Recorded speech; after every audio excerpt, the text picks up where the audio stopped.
هناك بعض الإخوة يعني هداهم الله بدأوا يتكلمون ويحذرون من الشيخين محمد بن عبد الوهاب الوصابي حفظه الله، وتكلمون كذلك على الشيخ عبد العزيز البرعي حفظه الله.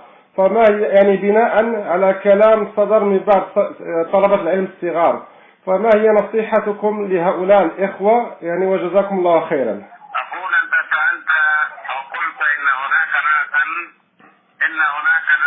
يتكلمون عن الشيخ عبد الوهاب الوصابي والشيخ عبد العزيز البرعي، وهم كذا يتكلمون بأي شيء؟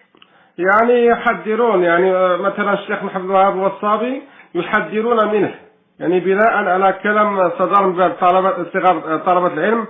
يعني أنا سأسمي مضطر لأسمي بعضهم مثل هاني أتكلم في هل وصلهم كلامه؟ نعم. أقول هل وصلهم كلام أحد من المشايخ فيهم؟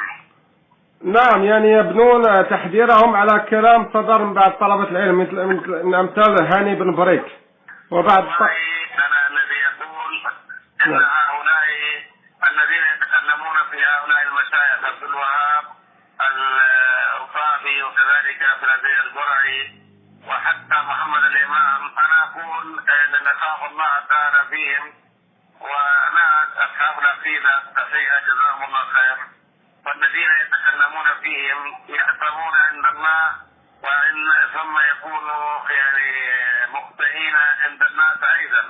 في الحقيقة هذا ظلم ينبغي أن لا تسمعوا، وهؤلاء جزاهم الله خير علماء فاضلين من أهل اليمن، وبهم قامت السنة بفضل الله تعالى في اليمن.